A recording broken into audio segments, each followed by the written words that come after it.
Halo sahabat, Assalamualaikum. Apa kabar? Semoga sehat selalu dan senantiasa berbahagia. Terima kasih sudah subscribe dan selalu setia menyimak video-video Excellent TV. Semoga Tuhan Yang Maha Kuasa selalu memberikan rezeki yang berlimpah ruah dan juga berkah untuk sahabat semua. Tentunya Excellent TV selalu hadir menemani waktu bersantai sahabat dengan alur cerita film-film pilihan. Kali ini, Excellent TV akan bercerita tentang sebuah film yang berjudul Bemla Nayak. కొడక ఎమ్మెల్యేలు ఎంపీలు నెంబర్లు కాదు.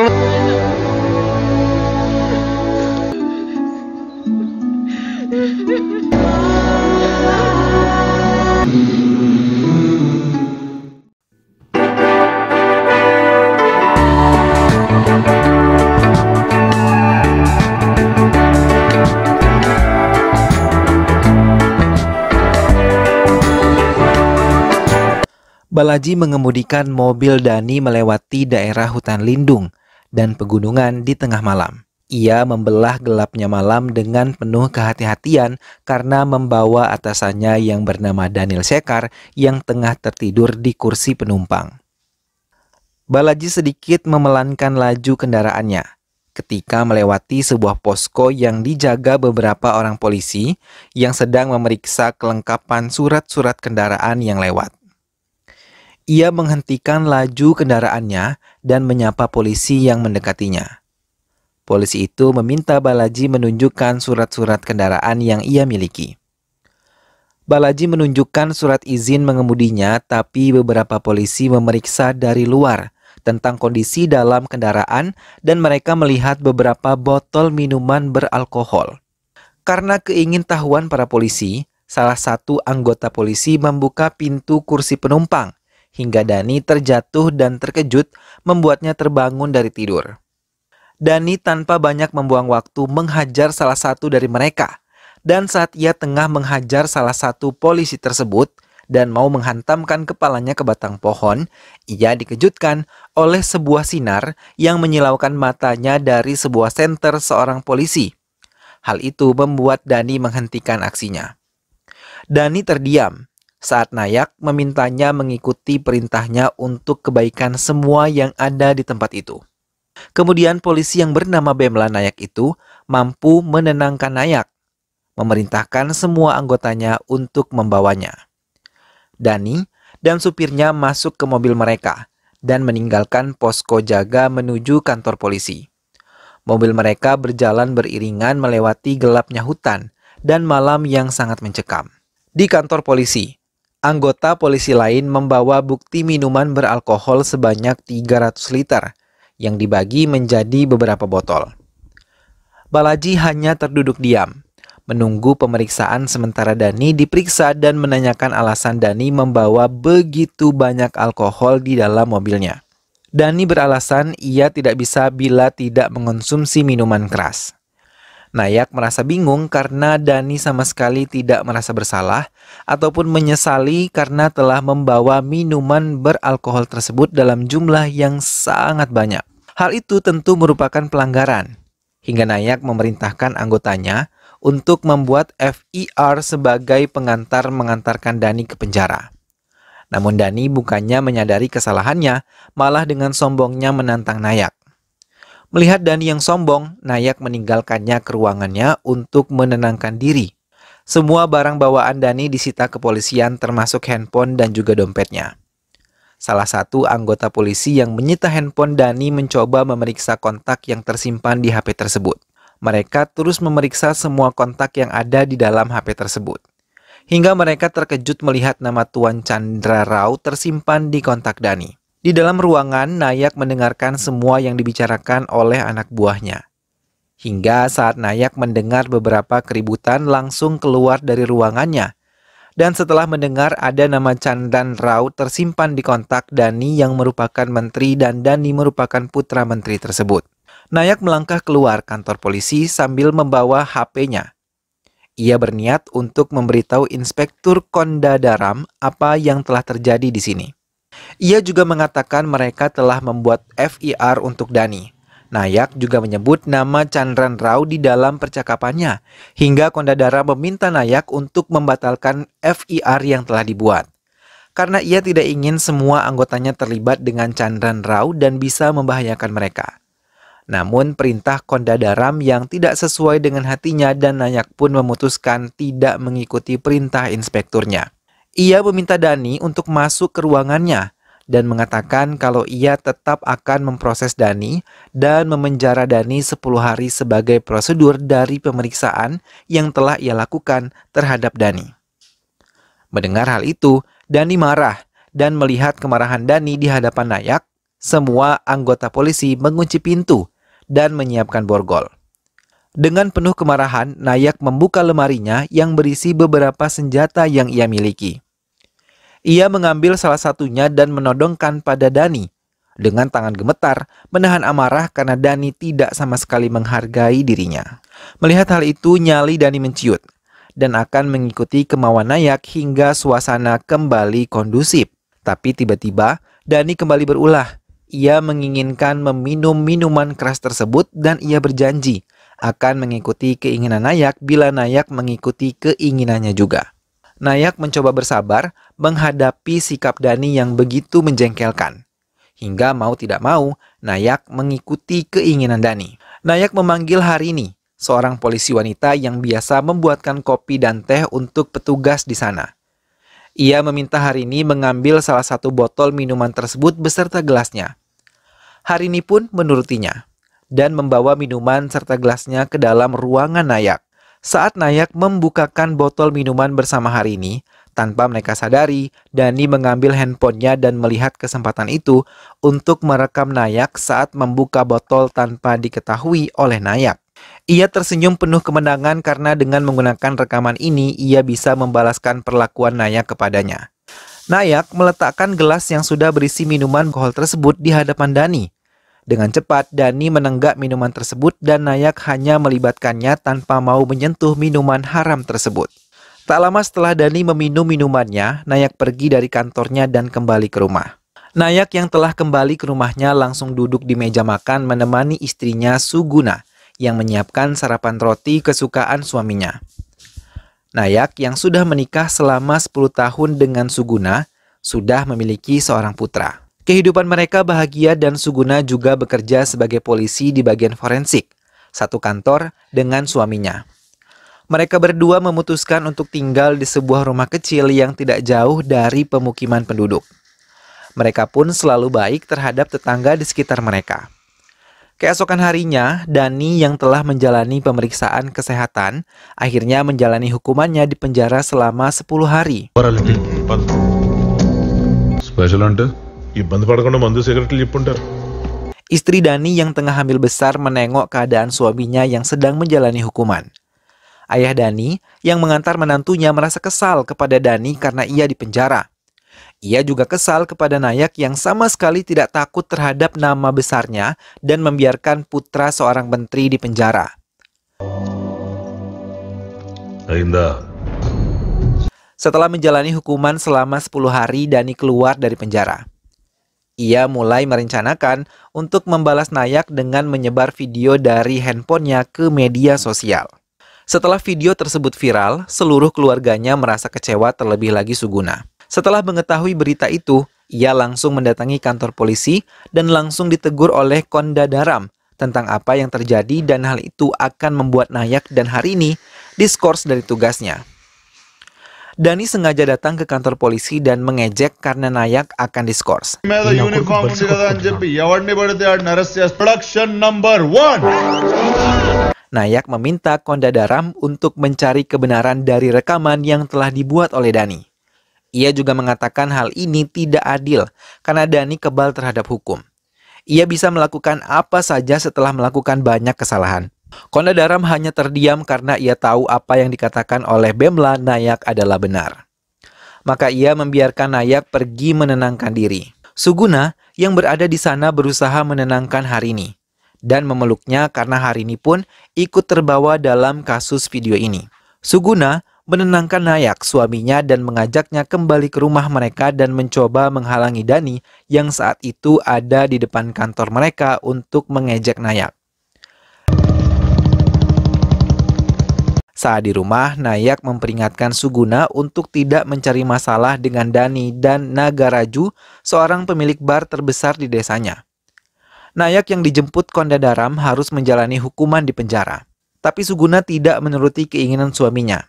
Ia malah mendatangi bar Nagaruju dan mengosongkan barnya dengan kuasa yang dimilikinya. Dani semakin menjadi. Ia mendatangi Kondadaram mengejeknya dengan apa yang telah terjadi dengan Nayak.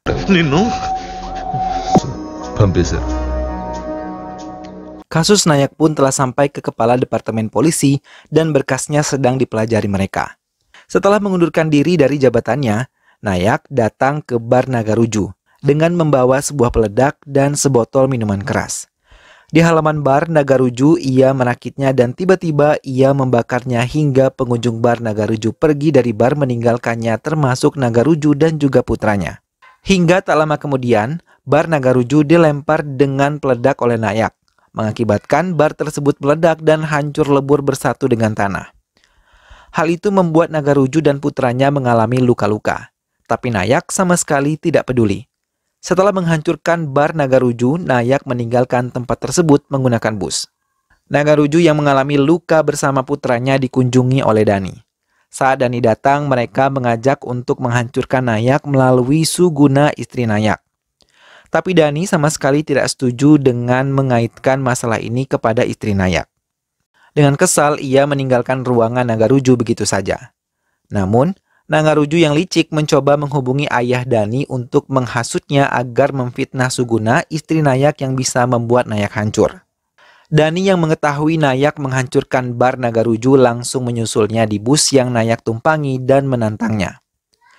Ia mengatakan kalau tidak akan pernah merasa takut bila hal yang dilakukan untuk mengancamnya.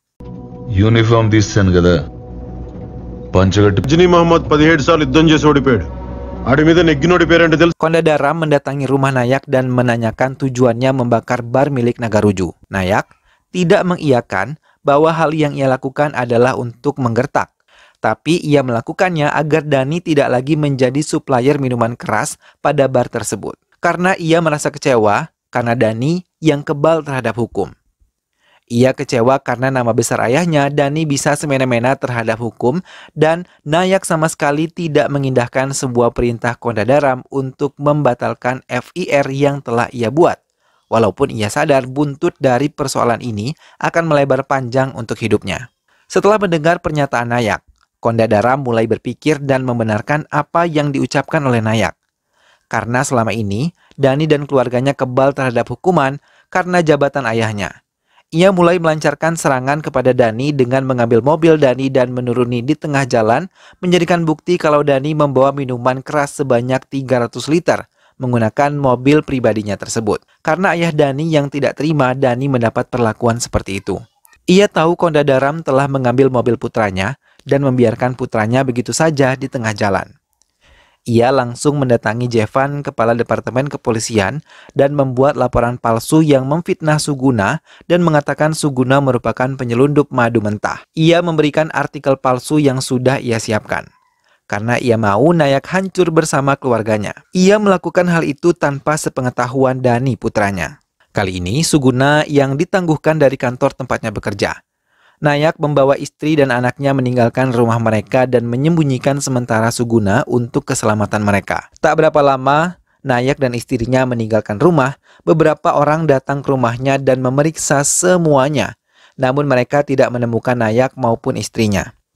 Hingga mereka mendapatkan informasi dari penjaga kedai kopi kalau Nayak telah membawa istri dan anaknya pergi dari rumah mereka dan kemungkinan mereka menuju Tanda Simhadri Gudem, tak jauh keberadaannya dari desa yang mereka tempati saat ini.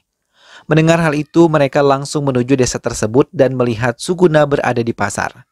Tanpa membuang waktu, mereka langsung bergerak sesuai perintah Chandran Rao. Mereka mengambil HP milik Suguna dari tas Suguna di pasar dan langsung berlari menghindari kejaran penduduk desa. Pencuri HP Suguna pun menghubungi Nayak dan mengatakan ia adalah orang suruhan Dani yang diperintahkan untuk menangkap Suguna. Nayak yang mengetahui HP Suguna berada di tangan orang lain berpikir Suguna berada dalam bahaya. Dengan mengendarai motor, ia ke kantornya mengambil kunci mobil milik Dani dan mengendarainya dengan kencang untuk menuju rumah Dani dan juga anak buahnya. Sampai di sana, ia menghajar semua orang yang ia temui hingga ia akhirnya bertemu dengan si pencuri HP Suguna. Tanpa banyak membuang waktu, ia langsung menghajarnya tanpa henti dan mencari keberadaan Dani.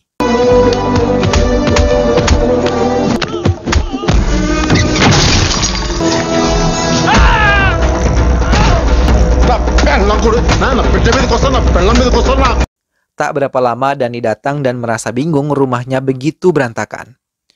Melihat Dani datang, Nayak langsung menyerangnya tanpa bisa mendengarkan penjelasan Dani. Hingga Kondadaram datang dan melerai mereka.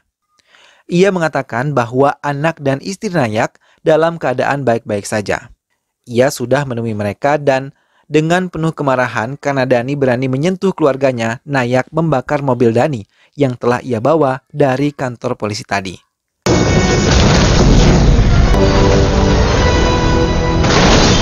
Melihat hal itu, Dani sangat marah dan menyerang Nayak kembali. Tapi Nayak yang penuh dengan kemarahan hampir memutuskan tangan Dani. Kondadara memperingatkan Dani untuk berhati-hati karena Nayak adalah kokil Allah. Dani mengendarai mobilnya sendiri, tapi di tengah perjalanan mobilnya mengalami kerusakan hingga ia harus berjalan. Sampai ia bertemu dengan penggembala kambing, ia pun duduk di samping penggembala kambing tersebut.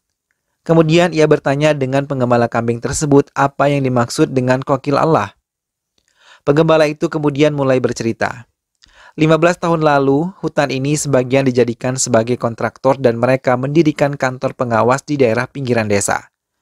Mereka mengolah pohon-pohon menjadi kayu dan kemudian dikirim ke kota, hingga hutan menjadi gundul. Semua penduduk dijadikan buruh oleh mereka. Tapi suatu pagi mereka tiba-tiba menculik 3 orang gadis untuk menjadi pemuas nafsu mereka. Keluarga para korban selalu memohon pada semua kontraktor, tapi mereka tidak memedulikannya hingga datang Nayak yang baru saja tiba. Ia langsung membunuh para kontraktor dengan tangannya sendiri. Bahkan ia membunuh mereka satu persatu dan membebaskan 3 wanita yang mereka culik.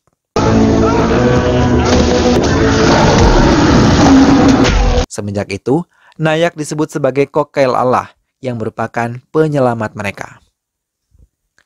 Dani yang sudah mendengar cerita tersebut berjalan menuju rumahnya dan meninggalkan penggembala kambing itu begitu saja. Hingga sampai di rumahnya, ia langsung menikmati makan bersama istri dan juga ayahnya. Dalam kesempatan itu, ayahnya mengatakan kalau ia yang telah menjebak Suguna. Mendengar hal itu, istri Dani merasa kecewa dan mengatakan kekecewaannya kepada ayah mertuanya. Tapi, ayah Dani malah marah dan membanting piring makanannya dan meninggalkan ruangan tersebut. Ia langsung menemui kepala departemen kepolisian untuk mempercepat penangkapan Suguna.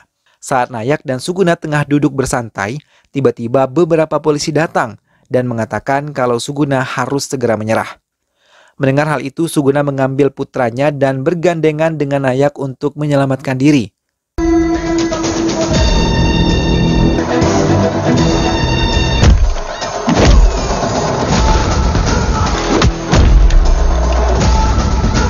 Tapi, gandengan tangan Nayak terlepas dan ia kehilangan Suguna hingga ia langsung menghajar salah satu anggota polisi dengan membabi buta. Namun kepala departemen mencegah Nayak untuk tidak brutal terhadap anggotanya dan tidak menghalangi mereka membawa Suguna. Mereka pun membawa Suguna dengan menggunakan mobil. Nayak langsung mendatangi rumah orang tua Dani dan ayah Dani sudah menyambutnya. Ia menyembunyikan sebuah pistol di balik tubuhnya dan saat Nayak datang langsung menodongkan pistolnya ke arah Nayak. Ayah Dani langsung menelpon Dani.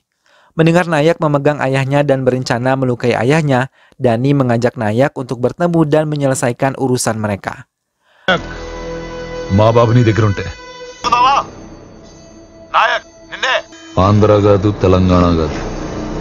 Nayak pun menerima tantangan itu dan pergi meninggalkan ayah Dani. Tak berapa lama anak buah ayah Dani datang dan meminta mereka untuk melindungi Dani dan memenangkan pertandingan ini. Namun ia tidak menyadari kalau menantunya mencuri dengar semua pembicaraan tersebut. Nayak dan Dani terus mengendarai kendaraan mereka masing-masing ke tempat yang mereka tentukan. Setelah sampai dengan penuh kemarahan, Nayak menyerang Dani hingga ia tersungkur.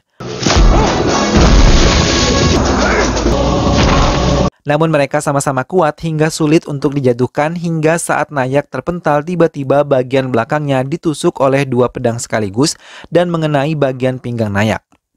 Namun, ia masih terus mencoba bertahan dan kembali menghajar Dani. Beberapa serangan berhasil mengenai Nayak dan mendapat kesempatan itu Nayak langsung kembali diserang bertubi-tubi hingga Nayak pingsan dan terjatuh di tempat sembayang. Melihat Nayak tidak lagi bangkit, Dani dengan sombongnya mengatakan bahwa ia adalah kokel Allah dan menggantikan Nayak. Tapi salah seorang penduduk datang dan langsung memecahkan kendi berisi susu yang langsung mengenai wajahnya dan membuatnya bangkit, lalu langsung menyerang Dani kembali. Kali ini, Nayak yang menghajar Dani terus-menerus hingga ia berhasil memegang tangan Dani dan mau mematahkannya. Namun istri Dani datang dan memohon kepada Nayak. Ia juga mengatakan kalau dirinya adalah salah satu gadis yang ia selamatkan 15 tahun yang lalu. Nayak pun memperingatkan Dani agar bersikap baik kepada istrinya.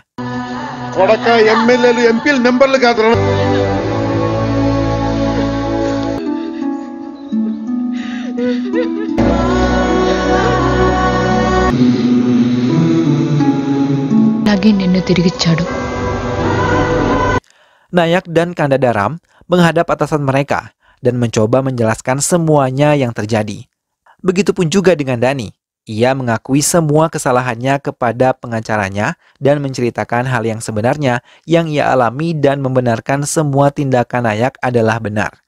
Ia yang telah bersalah selama ini, tapi ia hanya berusaha menutupi kesalahan dirinya untuk mempertahankan ego yang ada di dalam hatinya. Persoalan pun dianggap selesai oleh kedua belah pihak. Hingga akhirnya Dani mengundang Nayak. Mendapat undangan itu, Nayak langsung mendatangi rumah Dani yang meminta maaf langsung kepada Nayak. Hingga mereka akhirnya berdamai dan film pun selesai. Semoga sahabat semua terhibur setelah menyimak alur cerita dari film ini. Sampai berjumpa lagi di alur cerita film-film selanjutnya. Terima kasih sudah menyimak video ini sampai akhir. Dukung selalu SLMT TV dengan cara klik like, komen, share, dan juga subscribe. Sampai ketemu lagi, sehat selalu sahabat, dan wassalamualaikum.